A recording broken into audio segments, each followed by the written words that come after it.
Un jour comtois, aujourd'hui le 7 octobre 1887. Jules Grévy, homme d'État français, fait partie du Gotha de nos grands hommes comtois. Il est né dans le Jura, à Mont-sous-Vaudrey le 15 août 1807, mort d'une pneumonie dans la même commune le 9 septembre 1891. Après de brillantes études au collège de l'Arc, à Dole, puis au collège de Poligny, il obtient une licence en droit à Paris.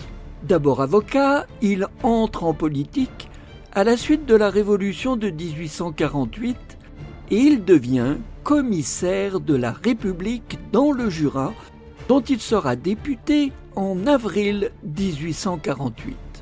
Il fut un parlementaire engagé auprès des Républicains et resta à la tête de l'Assemblée nationale de 1871 à 1873 avant de présider ensuite la Chambre des députés. Il devient président de la République de janvier 1879 à décembre 1887.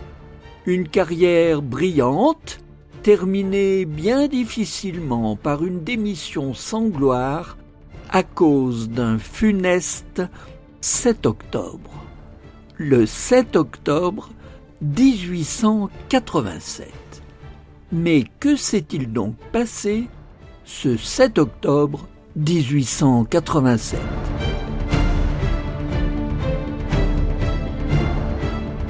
Il nous faut faire un retour en arrière. Jules Grévy se marie en août 1848 à Paris avec Coralie Fraisse, fille d'un tanneur de Narbonne.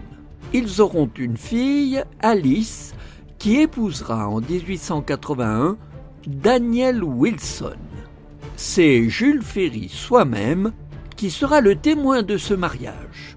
Daniel Wilson, gendre de Jules Grévy, sera député d'Indre-et-Loire. Et c'est par lui que les difficultés vont arriver qui scelleront la fin de la carrière du président de la République. Daniel Wilson est un homme influent. Il va user de son influence et mettre à profit sa situation familiale pour organiser un trafic de décorations et notamment de nominations dans l'ordre de la Légion d'honneur. Il vend, depuis un bureau installé à l'Élysée, des milliers de légions d'honneur pour 25 000 à 100 000 francs de l'époque. Mais une prostituée, Henriette Boissier, va dénoncer deux maquerelles, les dames Limousin et Ratazzi, qui se voient contraintes de révéler à la brigade des mœurs que ce trafic de décoration se négocie dans les murs de leur maison close. Sordide. Le scandale éclate dans la presse le 7 octobre 1887 et comme on imagine, les journalistes en feront leur chou gras, mais pas que. La classe politique est en effervescence. On n'est pas président de la République sans une solide opposition, et bien sûr Georges Clemenceau, Jules Ferry et bien d'autres vont s'acharner sur Jules Grévy.